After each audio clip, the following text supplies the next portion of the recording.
Before the next episode of X Job Downloaded starts, I have a big favour to ask. If you've enjoyed any of our episodes so far, please can you click on the follow button on your platform. I'm on Apple, Spotify, Google, Amazon and YouTube. It costs nothing to follow, but makes a real difference to me as a podcast producer. Thank you.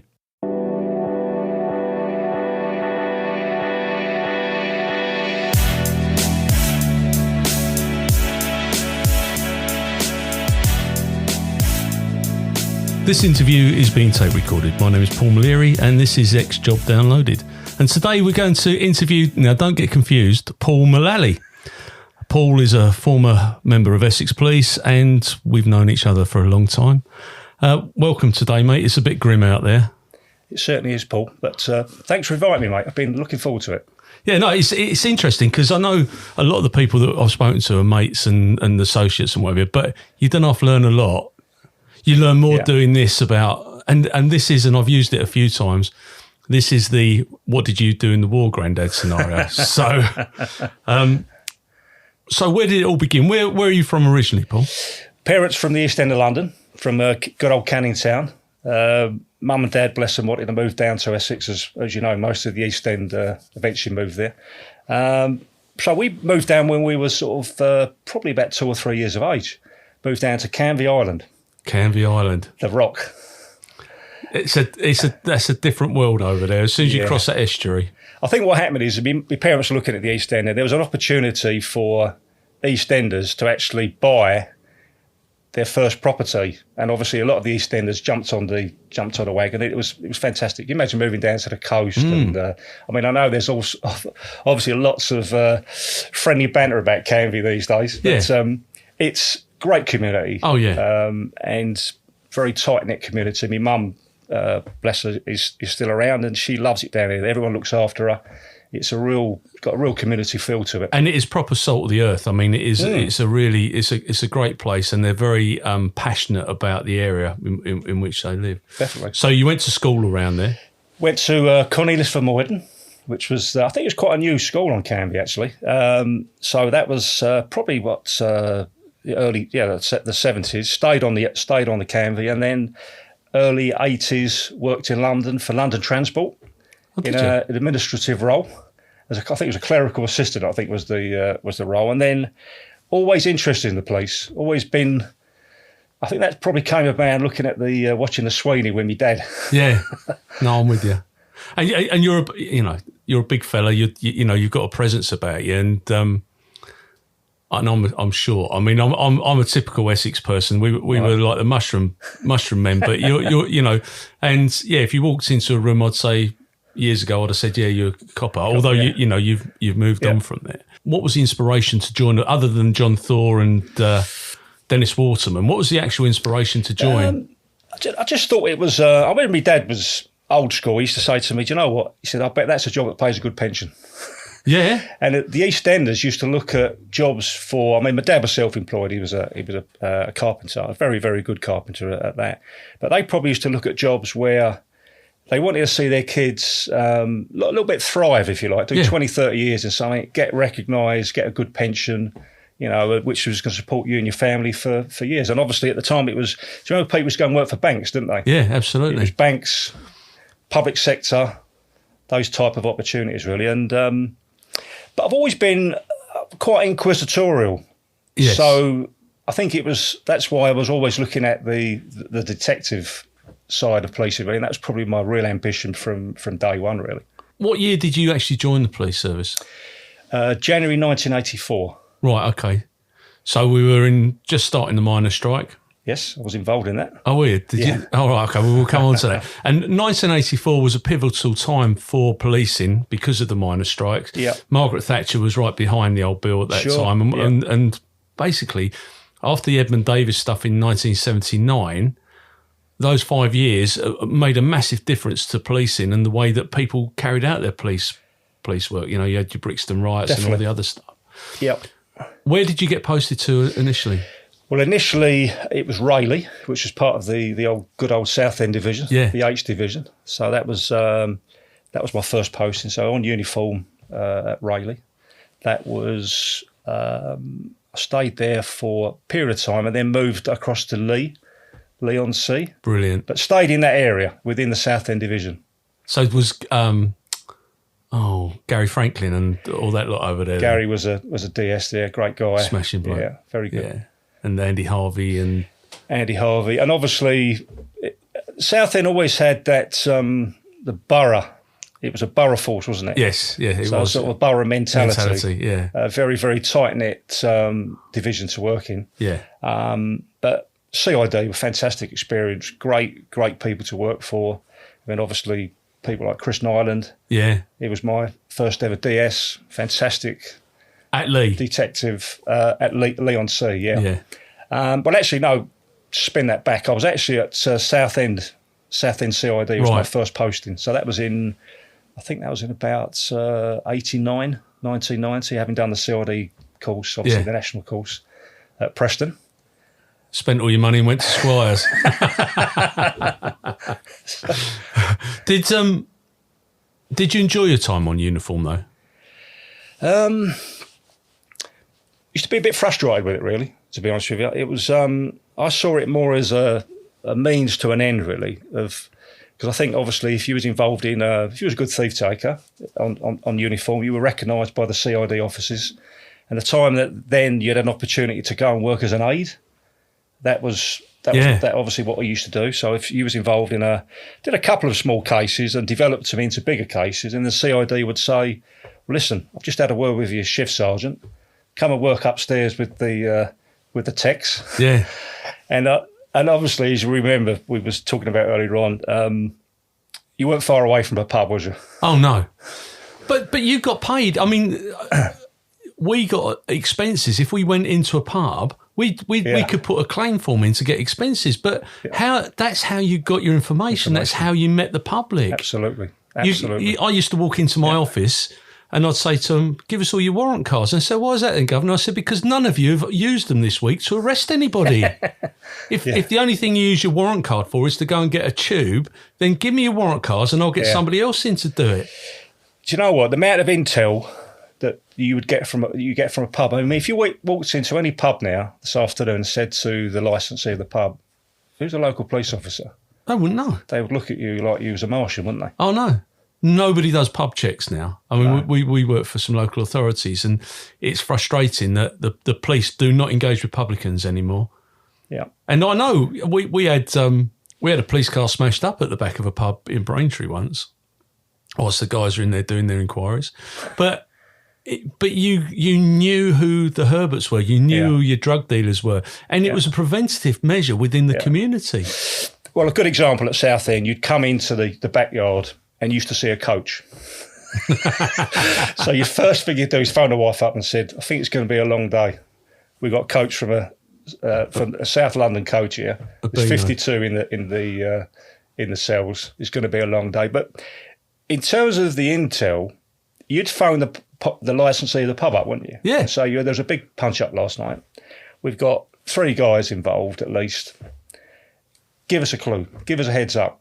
And you would get the information. And that information used to be able to cut through the inquiry quickly, wouldn't it, to identify who was involved. Yeah. Yeah, no, and Southend, it still gets lively, I think, but you had some really interesting clubs, TOTS, 06. Absolutely. And some very serious assaults. I don't keep up to speed with what's going on now.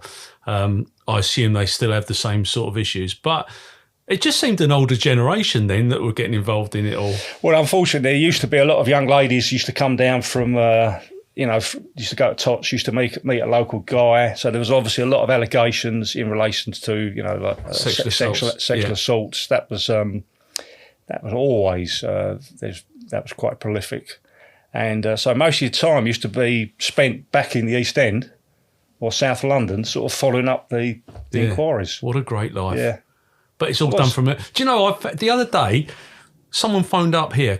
Joe witnessed a fatal road collision, or the seconds before a fatal road collision. And they took a statement over the phone. What's that all about? I don't get it, because, look, unless you see the whites of somebody's eyes, you've got to be able to ask them those questions. Absolutely. Well, also the fact that just by assessing a witness, sitting in front of them, assessing them, you can learn a lot, because when you're at court, you can talk to counsel before the trial and say, look, I spent quite a bit of time with this witness. They're going to be a really good witness on the stand. They're not going to be so good. Because to me, that was all part and parcel of it, really, seeing them in their own environment as well. Yeah, absolutely. And because the credibility of a witness is massive in a court case, when they get up there, if they're a little bit flaky, you need to understand that they're going to be flaky before you even get into a court situation. Yep. But you know what? We're not in it anymore, so we're not going to change it. It just, and I'm not, I do feel for the guys and girls that are carrying out the job now, because I was reading the other day that there's food banks in some forces. I've heard that, yeah. It's sad, isn't it? It's sad, but you only have to look at the hierarchy in Essex, and they're lovely people. Yeah. But how can you have somebody travelling from Colchester to Harlow for an early turn, and then expect them to 50-odd miles? But that's what was happening, Paul. When I was finishing, I had somebody that was actually doing that trip, and they would go sick on the 3 days before payday because they couldn't afford to put fuel in their car. It's just... I It's think sad. the other thing we're seeing as well, a lot of officers are not staying for the duration of their time either. They're sort of leaving early. Oh, There's obviously a good reason for that. One assumes it's financial. Maybe the pension conditions have changed as well. But I mean, going back to your point, we were never far from a pub. I mean, it was. I vividly remember Dick Mason, bless him, who passed away last year. Yeah. He came in as our new sergeant, and he said, "Who are you?" And I said, "Oh, I'm Paul Maleary, sergeant." He said, "Oh, right, okay. Who are you with?" Ian Rayner. Okay. He said, "Right, I'll meet you two 1 o'clock at Judge Tyndall's, and I drink Guinness."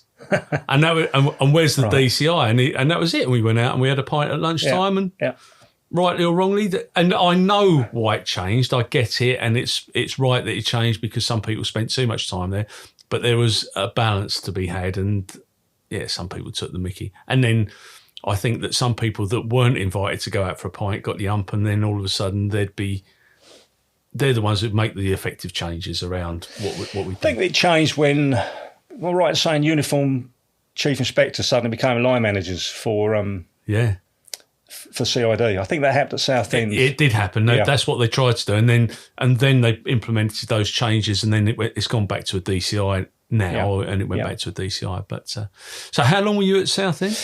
So Southend, at least I went back to a uniformed sergeant, a custody officer. That was a major shock for me.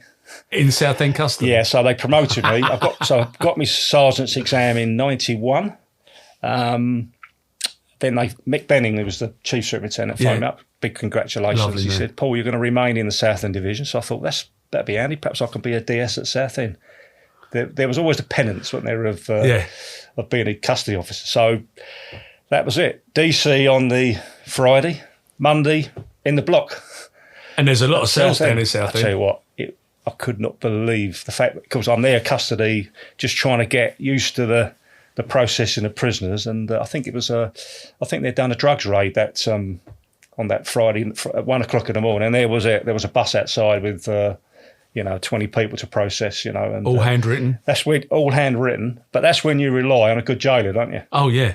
The jailer was fantastic. He said to me, "Look, don't stress." He said, "We'll do this together." And got through it, and just booking up the last prisoner, and that was it. 6 o'clock, the next custody officer came in. The early turn. It was time to go home, wasn't it? Brilliant. I never did custody, sergeant, so I can't comment, but I can imagine what it's like when your mates that you're working with as DCs are bringing in prisoners, and you're thinking, "Hold on, I know what your antics are." And Southend is a particularly busy place. I mean, it's interesting because they'll never close Southend, albeit they've closed a lot of other police stations. Yeah. So what it's done is it's actually pushed the custody issues to the busier stations because they've closed, the smaller nicks now. And how long were you a custody sergeant? Custody till, I think I had a back problem actually at the time. I was involved in quite a serious assault actually. That was when I was sort of as a PC at Rayleigh.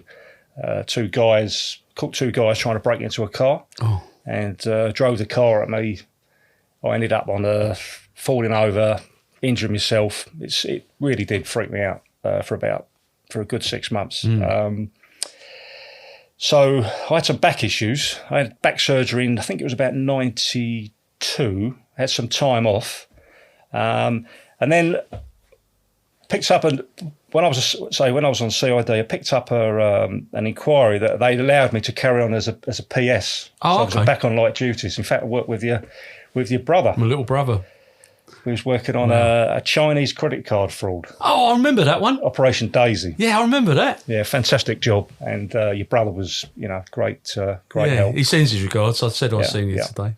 But, that was a super job. Did that for about 18 months. That was 4 Chinese restaurants in the Rayleigh division that were allowing counterfeit credit cards to be used in the restaurants. And we did an OP on it. It was quickly obvious that there was fraud of a huge scale going on. It was Barclaycard that reported it to us. Right. It was the days where Barclaycard walked in the front office and said, "We want to report a fraud." Brilliant. You might get a lazy CID officer that didn't want to get involved, and it was a great job. So I was involved in that, and we did that for. I think that was finally dealt with in. I think it was about 94. So, so basically light duties, uniform skipper, and then a DS's post came up at Brentwood. What a great which was place. part of the Harlow division. Yeah, what a great place. I loved working at Fantastic. Brentwood. Best posting. Yeah. By far. Yeah. They're very exact. The public are very exacting. Yeah. They know what they want, but they're very, very supportive. And I absolutely loved being there. I was a DS there for a while. Yeah, it was absolutely great. Good chance. And so, and what year was this? Before major investigations? So 94. 94. I was a DS. Promoted to uniform sergeant 92, 94 DS. So literally at Brentwood, covering Harlow division, which was Epping as well, I think. Yeah. Good times. And those were the days where if there was a major crime, you'd lose a percentage of your staff to a murder or a serious investigation until the major investigations teams came in 2000. January 2000 they started. That's it, yeah. So how long were you there?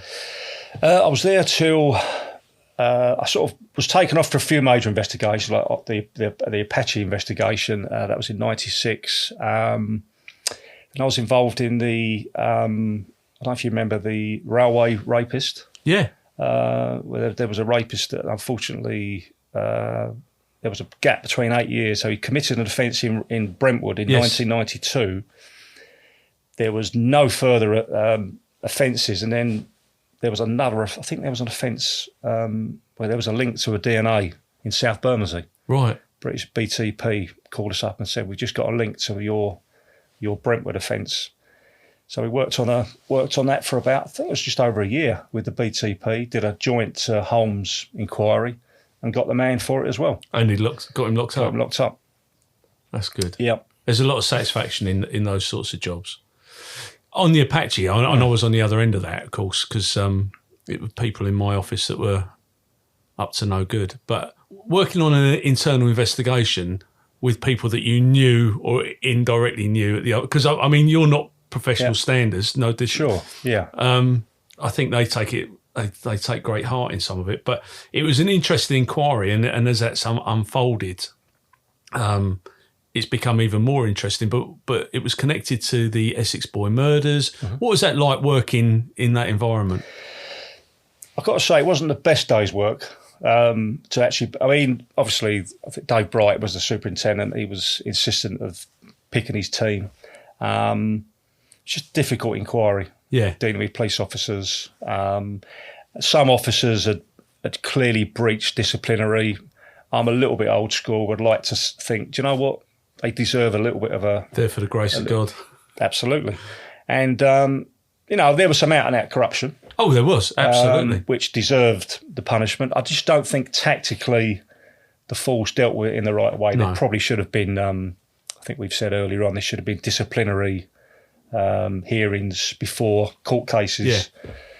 It's funny, actually, because I remember talking to John Black, the QC that did the trials, and I think he looked at it that because of the relationship between that case and the Essex boys case, I think there needed to be some, if you like, it needed to be closed. Closure, absolutely, closure, because there was obviously disclosure issues as well. Yeah, no, I get it because actually, I mean, when I was getting told off because I hadn't written the word annual leave in my duty roster, or it seemed very puerile at the time, but actually looking at it from a different perspective, that needed to be closed off because your integrity and credibility was always going to be questioned at any subsequent hearing. So I do get it, but yeah, it was an interesting time in my life, and because you're a mate and Simon Willett's a mate, and you know it was an interesting time.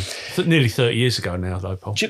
Was it really? Yeah. Well, it's 28 years since the murders took place. Well, the thing is, as well, is the problem with that type of inquiry is when you finish, you still got to go back to work somewhere. Yeah. So you could be posted. You could go back to. I mean, the Essex Police would not actually look at your posting and think, you know what, we don't need a posting it. You would just be sent back to to an area where you may well have investigated police officers. And if you're professional enough, you understand that. I do, and some of these people were really good friends of mine before they went on to the inquiry.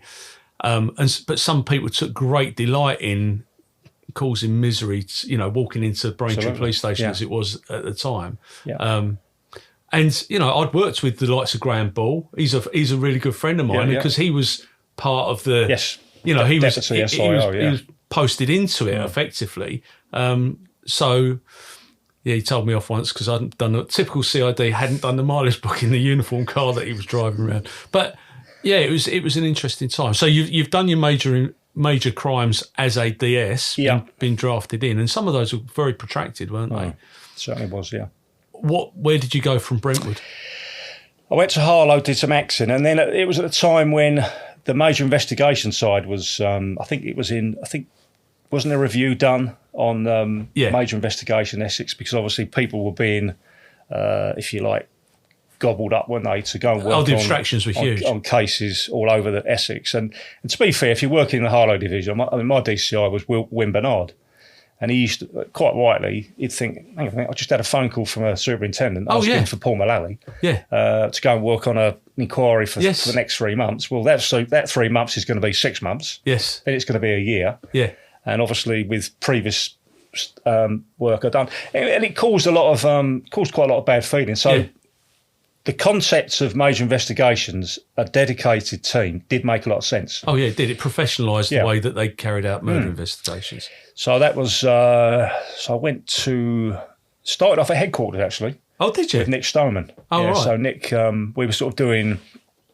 I think we were used as sort of like ad hoc staff to an inquiry to sort of provide Holmes work, that sort of thing. Cover abstractions. Then eventually went to Rayleigh I think it was in 2001. But that time we had the hijacking at Stansted Airport. Yeah. So it was a busy year, wasn't it? 2001, Daniel Jones, we had all that. That's right. Yeah. So we had that. I just remember spending so much time doing with murders in the Greys division. Oh, Greys. Greys and Tilbury. Yeah. So we had 7 murders down there in 12 months, I think it was. And there was one family where 2 of the boys were suspects and got locked up for murder. And we were doing house to house on the same houses. And they said, we've already been here once. I said, this is a different job, mate. Down Dock Road and all around. Do you remember the case with it was a young lad, and he just literally flipped, attacked somebody, punched them. The victim unfortunately died at the scene. And when we get into the background of the suspect in the pub, it was actually on the street. I was trying to think what, but the background was he'd been involved in the Paddington train crash. Oh wow! And had suffered PTSD, huge PTSD issues. Went to trial, and the QC, Patricia Lynch said to me, "Have you not read his medical history?" So I said, "Well, we haven't been told anything." She said, "I think we're going to have a bit of a fight here to prove the murder. I think it's going to have to be a plea to manslaughter, because here's his track record, and it was horrific." I think it might have been in the first carriage. Right. Witnessed. Oh dear. The injuries and the deaths and just the trauma to it.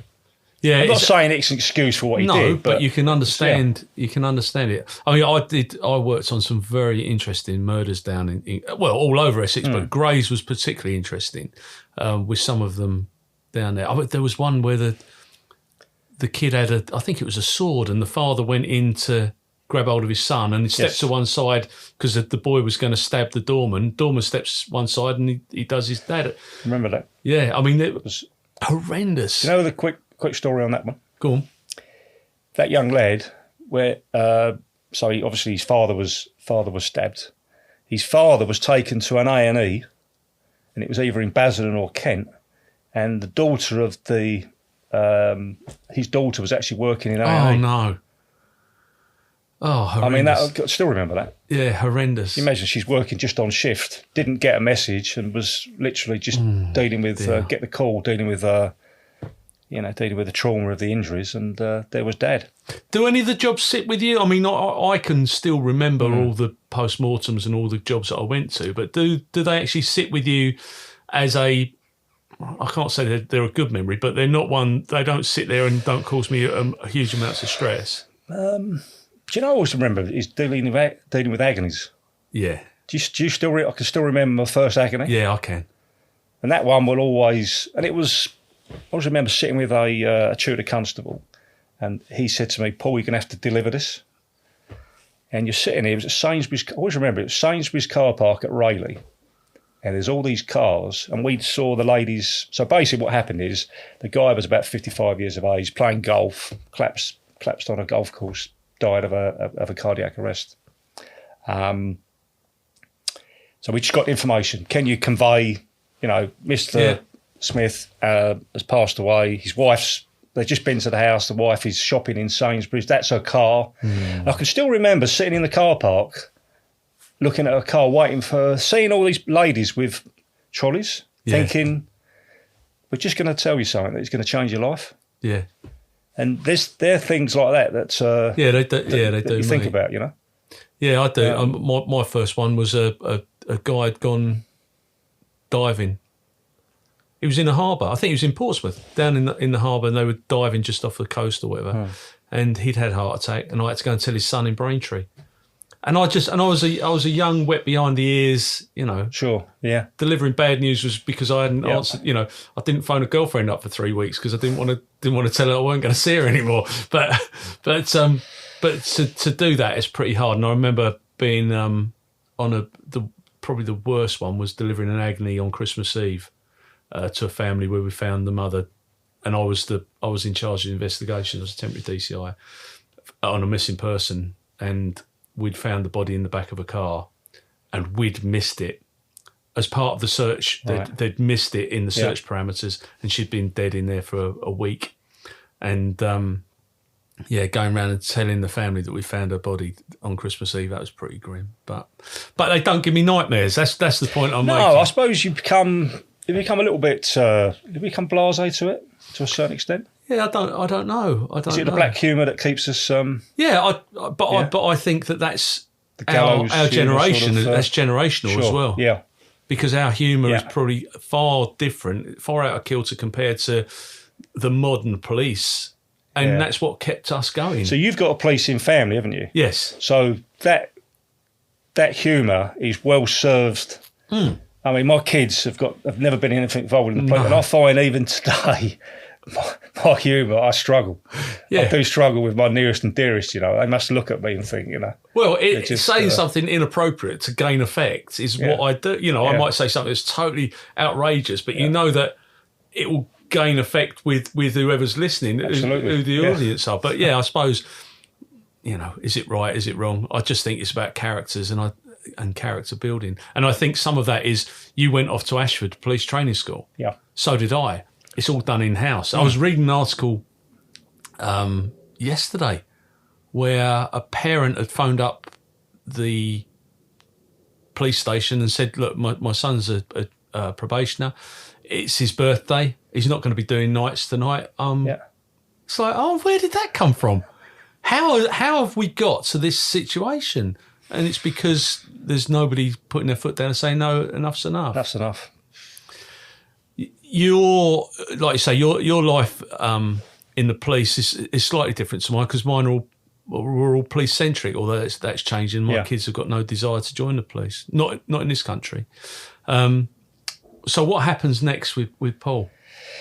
That was in 2000. So then I went to the Met.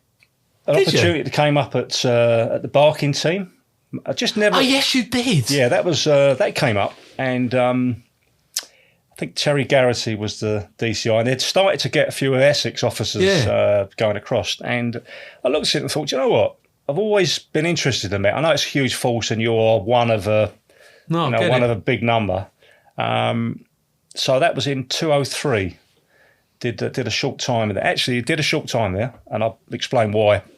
But again, absolute great experience. Just murders coming out of your ears. I mean, literally, at the time of DS used to attend every suspicious death in the Met. So literally, it could be a baby death, it could be a shooting, it could be a stabbing. It was just jobs coming out of your ear rolls. Literally, work. Stressful. Calls in the middle of the night. But they used to have a very good system of responding. So if you was on that particular team, you'd have a team that would go out quickly, do it. I think it was called Homicide Assessment, HATCAR, was it? HATCAR, yeah. Homicide Assessment Team. So you'd go out and, but again, great experience. I did the Holmes side there as well. Dealt with a couple of murders in the Wood Green area, if I remember. And then got an opportunity. It came a little bit out of the blue, really. I was talking to somebody in Essex, and they said, we just had a Home Office grant come through for this organised immigration crime. And they're looking for a DS to run the intel side of it. And when I looked at it, I thought, you know what, this is going to be an emerging... Who knew? This is going to be an emerging area. So went back to Essex. To be honest with you, I probably would have stayed in the Met for the rest of my time. I probably only had, by that time, was that 2004, so probably 8 or 9 to go. Yeah. I probably would have stayed in the Met. Went back to Essex, took that job on. It was absolutely fantastic role. Great people, obviously Richie Adams, Chris Barnes. Yeah. And a dedicated immigration officer. But let me tell you something. Chief officers, they said to me, this will never catch on. Oh, my life. I remember doing the reviews, and they'd say to me, you'd ask, because it was funded by the Home Office. And going around the country, like particularly Kent, and they was talking to us about the asylum cases, and even at the airports, we were getting these young Chinese girls coming in from Italy, destroying their passports, coming into the vice industry, going missing, huge problem with social services. But even then, chief officers just didn't see it as a priority. And obviously, we used to put packages together, go in front of, trying to ask for operational assistance. And it wasn't what do they call it? Is it a key operational goal of it? And they just was not backing it at all. And who knew? You say about, because what they used to do is they'd get on the plane in Italy with a passport. Yeah. Then they'd go to the loo, shred their passport, wouldn't they? Throw it down the loo, get off, and the immigration would say, "Where are you from?" That's right. And that's where the journey started. Then they're released into the ether, and that was again. I mean, I think that's still a problem with a lot of social services. You speak to the Met, they had problems at Heathrow. Yeah, they do. Gatwick's the same, and I think it's. Have we done it? I mean, obviously, we've had huge cases now, haven't we? I mean, the Vietnamese case in Essex, which was 4 or 5 years ago. Yeah. I mean, again, I'd like to think that sort of intel unit that was set up was created. I mean, Richie still stayed on it, and he there. did a fantastic job of that. Yeah. I think there's been a couple of cases where, wasn't there a guy that died of dehydration in the back of a lorry? Yeah. Coming through Harwich? Yeah. And you've had the people that came in the vehicle tomato lorry down in Dover. So we only have to look at the papers every day. There's something about immigration. Yeah. I don't know whether there is an intel team in the police service. I would imagine there is, but I wonder what those chief officers are thinking now about priorities, because they don't understand. And this is the other thing. they didn't understand that the immigration situation or problem that you were working with was funded by organised crime groups. Absolutely, yeah. So how can that not be a priority? Because accepting that not everybody's coming over as a result of an organised crime group, but a fair majority are. Yeah. There's a fair few that aren't independent travellers. They're coming over because it's been orchestrated for them to come over, and then they get prostituted, involved in other crimes, drug dealing. Cash businesses. You don't look on the high street you can see the certain businesses that are laundering huge amounts of money. It's well documented. Even Happy Valley one of the episodes I watched, where she went through the list of your nail bars, your barbers, all the things that your sweet shops, all the things that on the face of it aren't taking any money, but then when they do their returns, they're turning over millions. That's right. Just who's dealing with that? But you think about it, they've got the legislation now to, like POCA legislation, proceeds of crime legislation allows them now to target, don't they? Those premises to delve and deep. those owners to come in with their books and explain how much of that is earned income. But I wonder how many of those actually take place. You do an FOI, I wonder how many people actually get interviewed and brought in. And if they do, then the powers that be don't broadcast it well enough. They should be telling us what they're doing, because that's where the frustration is. Every high street has got these people. Absolutely. Cash businesses. Yeah, and it sounds very right-wing, and I'm far from it, but there needs to be more of a grip around it. So was Phil Mellon on that as well? Phil was the head of SB, I think a DI or a deputy on that side, but he did have oversight. Yeah, because it was an SB, effectively an SB role, wasn't it? And as I say, I think Richie's still working for the firm, but he is. Great guy. Yeah. And what happens next then, Paul? That was in, I think, so that was towards 2006, 2007. And then this opportunity came out of the blue to work in football. At Premier League Football Club. So how did you, because you're into your football, you're a big West Ham fan. Yep. Up the irons. Need all the help we can get. Oh, yeah, do we ever. How did you get involved in the football world to start off with before you made the jump? So I used to go to, obviously, a West Ham supporter. I was chatting to a couple of people who worked at Premier League clubs, and they were saying they really do need to have player liaison officers, dedicated officers to work with players and their families. And this is a role that, moving forward to today, like West Ham will have 6 or 7 people doing that role. Right. So going back in 2007, 2008, there was probably like one person, used to be like the club secretary, used to deal with all of the issues. Right. So if you think about it, a player arrives at Terminal 5 or Terminal 4. During the transfer window, they arrive. Someone picks them up, takes them to the club, sorts out their property, their flat, sorts out a bank account for them, sorts their family out, the kids, their schooling, everything, like a relocation. Yeah. So this was happening more and more. Particularly, you imagine some clubs that sign more foreign players, language issues, translation services. So what was happening, like Portsmouth, for example, like Harry Redknapp. Harry said to me, we need people that with a good background of problem solving that can come in, that can deal with those issues. Because a manager doesn't want to deal with the player coming into work, coming into the training ground and saying, look, obviously if their head's not right, they're not going to perform well, are they?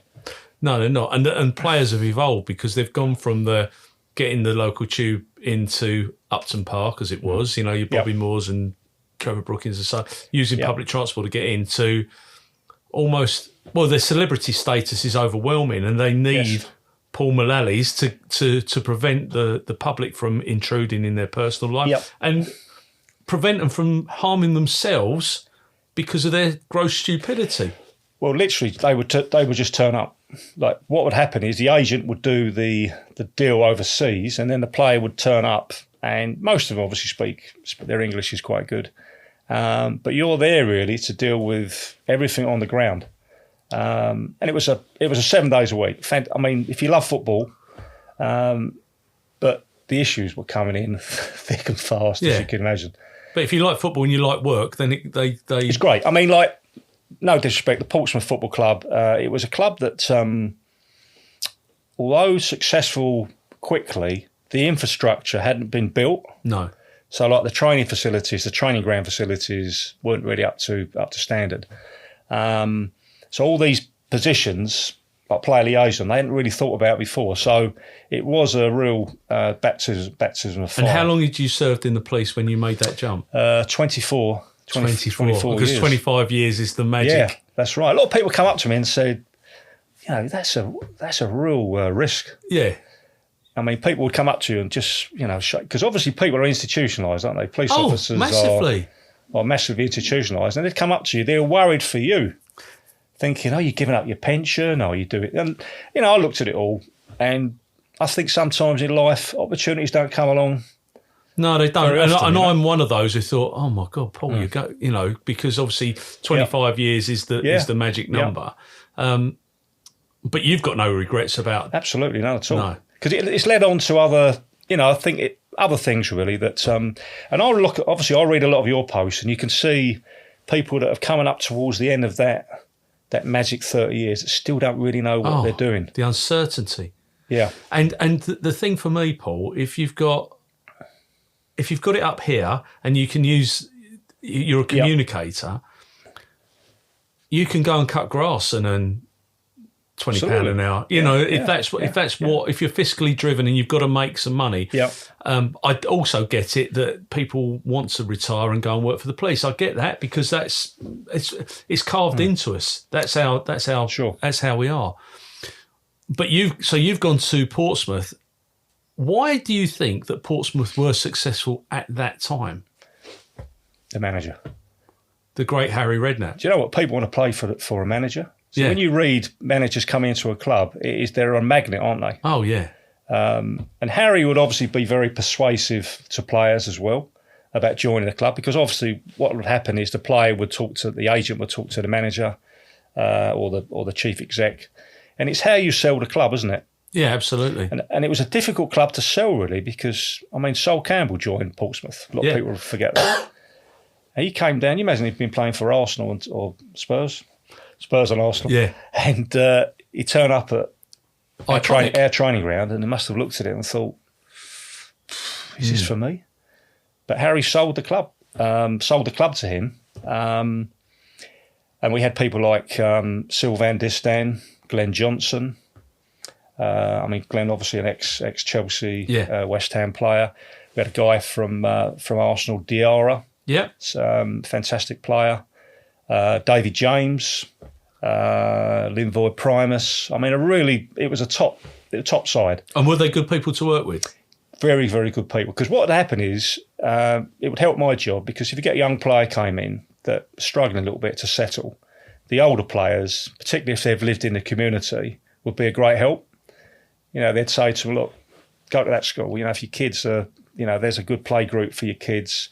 And obviously for the wives as well, because you imagine the wives are sitting at home. Yeah. The players at training, or particularly when they travelled, trying to get the ladies, you know, get the football wives to sort of, you know, to mix as well, which usually was down the gym. Right. And a few little breaks and a few holidays and stuff. But for all their faults, and there's lots of faults about professional footballers. So Pompey went through the highs and lows. I mean, 2008, we won the FA Cup. What was that like? Just to be involved in it, Paul, was just an unbelievable experience. I was just pinching myself, you know, thinking that I'm working for a club that has won the FA Cup, travelling with the team home and away. It was just, I always remember the party, you know, like the night that we won it. You know, we went back to the hotel, we was there with the families. It was just absolutely amazing. It was just I can see it in your face now. I wish I had a camera, because you're reliving that. It was just, but even the club though, I mean, I always remember a guy came in and said, "Oh, you all need to have a suit for the, you all need to be fitted out." So this tailor came in and fitted us all out. Tickets were a problem, because the club had never been in it, had never been to a final for lots of years. It was like, well, how many tickets do we get allocated? Can we take our wives? You know, can we take our kids? And that's when I saw a side of Harry that I think there was a young kid with a young handicapped boy in his wheelchair with his carer, and it was the time of the media were involved at the club just before the cup final, and Harry said to the kid, "Wish us good luck for the weekend." He said, "Oh, are you going?" He said, "No, Harry, can't get a ticket." And I could see him so preoccupied. He didn't deal with the media guy. He went straight upstairs, phoned the ticket office at Portsmouth. The lady there said, "Harry, tickets are sold out."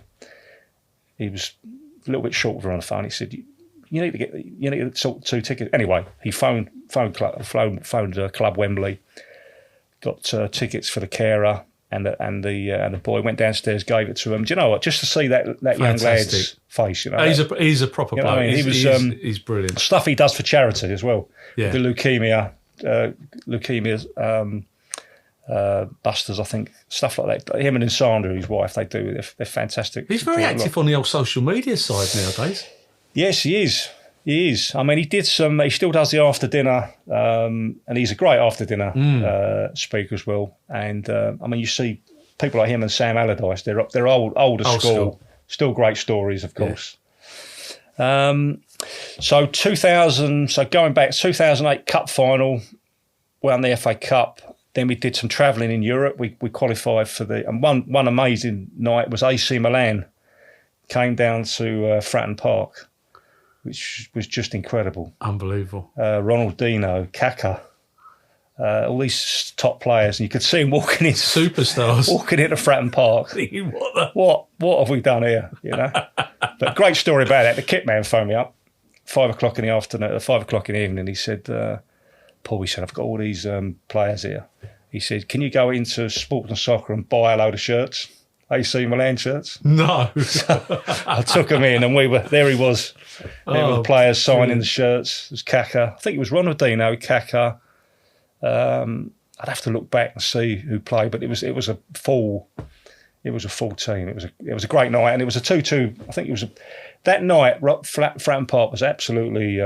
It was rocking. The atmosphere there was just incredible. I can only imagine, mate. Yeah, we don't have many of those at West Ham at the moment. And then Harry moved on. Harry went to Spurs. It was a time that there were some financial issues at the club, and I think the owner wanted to sell. Who was the owner then? It was a guy called Sasha Gadermark. Right. So his father was pretty keen. I think his father was the financier behind it, keen to sell. But the Premier League at the time, the TV money was about 40 million. Right. In today's world, it's 115 million. Wow. So between 2008 and 2023, you can see that the prize money, the money from TV for being the rights, to being a membership of the Premier League is a minimum of 115 million. So our wage bill was huge. So turnover, income there, turnover, it just didn't equate. No. And you could see things going on at the club where bills weren't being paid. And to be fair, there was people like some of the part-timers weren't being paid, and the senior pros used to have a whip round. Did they really? And pay for like the lady who used to do the laundry. Wow. Things like that, you know, that which people don't always appreciate. And they don't see that side. No. So I think I could see that then the administrators came in, and this is where the comfort zone of being in the public sector, of being paid every month. Yeah. They was a bit brutal. They came in, they must have looked at me and went, "What do you do for a living?" Phone call. We're dismissed. We don't need you anymore. You know, you're done. So that was a bit of a hard pill to swallow. But I was just involved at that time. I was involved in doing some visas for the players. They were going out to America, so I had to call the lady in the American embassy to tell her that I just lost my job. And she weren't best pleased. She said to me, "I think that's terrible." She said, "I won't be doing with anyone else at the club." So I went off, and then the CEO of the club had to call me up and ask me to go back and work for them as a consultant to fill this gap with the visas until they were sorted out. Anyway, it was sorted out. So that was me. So that was me sitting there in 2011 thinking, what do I do now? Yeah. And what did you do now? do you know what? You sit down with a nice bit of paper and you sit down and think, what do? Could I go back to the job? So what I did, I sat down and thought, what transferable skills from the sports area that I could take into, and at that time, the club was, there was an investigation going on with HMRC into it was the Lord Stevens inquiry into football transfers. Right. So one of the legal team said to me, why don't you come work for us? You've got a policing background, an investigation background. You've got a good understanding of regulation in sport. Come and work for us. So I worked for them almost as an expert for about 3 years. Wow. During those trials, when those trials were going on. I ended up doing some work for a company called Lockton, and I really appreciate it. There's a guy called Mickey Owen. He's not the Michael Owen from Liverpool, but he called me up and said, I've got some insurance products that I want you to introduce to the football market. So I don't know if you know, a lot of players, they take a contract out, and if they get injured, they need to cover their contract with insurance cover. Right. So that was an interesting one. So I worked for a company called Lockton. So that was basically working with players and agents in relation to their career-ending insurance cover. So I did that as a consultant for about 2 or 3 years. And then a little bit of regulatory sort of work in between, and that sort of kept me ticking over, really. But you worked on some of the high-profile trials, which must have been fascinating because you were looking at it from a different perspective. How were you received by? Bear in mind, you are a professional police officer. Yes, you know, and always been a professional police officer. How were you received by other police organisations? Yeah, I did see it was City London Police, or then handed it over to HMRC. So, yeah, I think that's a strange. I think if you work in the private sector and you've been in the police force, I don't think you're particularly well received, even though that your past is your past. Yeah. You know? And I don't know whether that's, I don't know if it's a jealousy issue or... I don't know. Your past is your past, but your integrity is intact. And once you've left the police, you can work for anybody you like. Absolutely, yep. Doesn't mean you've lost your integrity. It just means that you are doing something... You're entitled to earn a living. Yep. And there is a massive world out there where you can earn a living. Yep. Do you miss anything to do with the police or... Camaraderie was fantastic, like the banter... but I think I've seen the changes, if you like, the political correctness changes, and that wouldn't be comfortable with that working in the way that But having said that, I did when I didn't have much work at all. I did some work for the SFO actually for a period of time, which was interesting. They wanted me to interview directors for under the Companies Act. Right. I did that for a period of time, just as a bit of a gap, a fill in the gap. And then ended up again looking at opportunities that come in. I've really enjoyed the selling side as well. You know, sort of been involved in sort of doing direct contact with clients. Then there was a company that had a number of products that basically forensic products. So what they wanted is a relationship, someone to introduce their products to barristers' chambers. Right. And solicitors. So they were providing experts in DNA, psychiatric issue, that sort of thing. They just wanted somebody to they had a database of experts, and what they wanted is somebody to go and talk to solicitors about instructing them. So again, that was interesting. Yeah. That was a company called Foresight Clinical Services. Did that did that again as a consultant for 12 months, and so I was ticking over. Things were good. Do you still have anything to do with the football world? I mean, it's still a passion. Massive passion. Paul, I'm 60 this year. Are you really? And when I see people running around after players 7 days a week, I'm not sure I've got the energy for it. No. And it is quite stressful. Mm. And, you're getting called up at all hours of the day. Although I think if someone picked the phone up and said, yeah, of course, would you do it? You'd help them out as a on a consultancy basis. Yeah. But clubs now have gone down a very different route now. They've got people now, they've got a big team. Like West Ham will have a team of 5 or 6. So there'll be one person dealing with the families at match day. There'll be one person dealing with the management side of the club, the coaching. There'll be someone else dealing with the academy players, and it's more around the mental health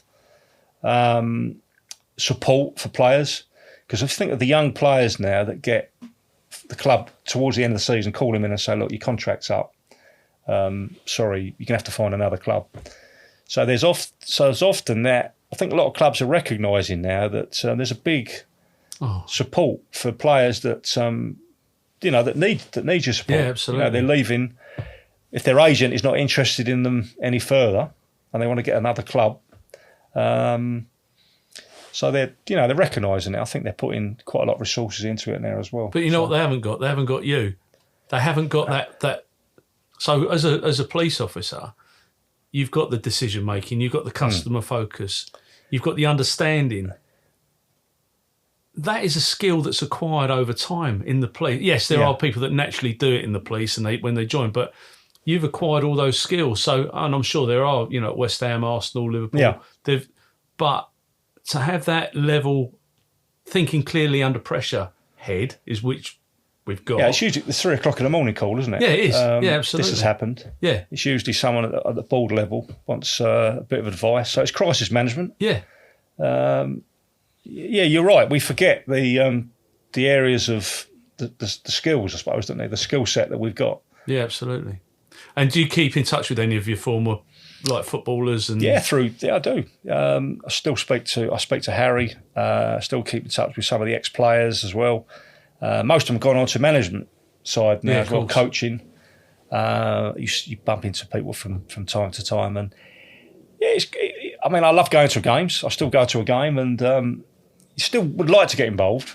If someone's listening to this and they think, I need somebody who's got all those skills.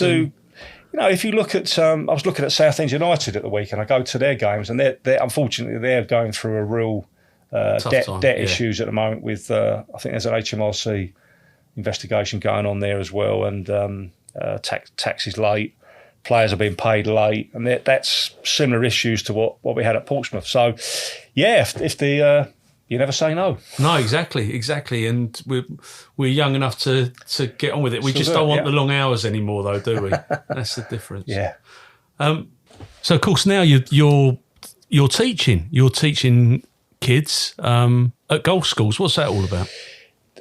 Did some work as an invigilator in the summer when things were quiet, and I saw an advert came up, and I've got a Cert Ed, PGCE Cert Ed. I've not used it for some time. Did it while I was in the police. And so what I'm doing at the moment is young golfers. These are real talented kids. They're 16 and 18 years of age, 2 sites, Essex and Kent. So they come in, they get taught to improve their golfing abilities with a PGA professional. So I'm teaching them on the BTEC side, so the sports science side of it. So some of them, if they don't make professional golfers, they may want to be instructors. They may want to be golf assistants working in shop. They may want to be greenkeepers. So I'm doing the business management side of sport. Oh, fascinating. With youngsters, and it's great. It's really good to work with young people, actually, because I think it does keep you young, doesn't it? Oh yeah, working it does. Yeah, it does. But that's and you like your golf. I mean, didn't you go to the Masters? And I do, yeah. I mean, I'm a bang average golfer, Paul. Let me tell you. Well, I'm sure we'll find out in the summer. Yeah. I'm going out to the Masters this year. But it's great. It's great to work with you. These youngsters are looking to play golf in places like they want to go out to the States, the deep south, to play in tournament golf. Fantastic. With a view of playing the PGA Tour. So that's the current 20 hours a week. Fantastic, mate. Yeah, we got invited out to the Sandersons. They're a food chicken company, basically, out in Mississippi. And we got invited out, and we were going, and then COVID kicked in, and we didn't go. But it's very good, mate. Paul, before we conclude, is there anything you'd like to add, alter, or correct to you? You know, is there anything you'd like to throw into this interview? Do you know what? It's just... I'd like to say thanks for what you do as well, because I know you do a lot of support with the military as well, which is great. I was talking to my wife about it this morning, actually. We was talking about PTSD in the military and how you can help them with the employment. So, do you know what? Fair play to you. Thanks, mate. It's really appreciated to see that. And the fact that you can help ex-officers that maybe have hit that 30 year and sitting there thinking, my lawn looks nice. Yeah. is there anything else? Is there any other value that I can add to? Thank you. It's very kind. Yeah, but I love it. Honestly, Yeah. I know you'll understand where I am, but I'm passionate about it. And I was the same in the police service. I'm passionate about helping people, and it's not all about making a couple of quid. Yes, of course, we're a business. Sure, yeah. But I get as much satisfaction of somebody walking away saying, that was good, I enjoyed that, or or somebody needs help with their CV. So, there's lots of ways. But thank you, you're very kind. Paul, I'm going to conclude this interview. Thank you so much for your time today, and I'll go and put the kettle on. Sounds good. Thanks, Paul.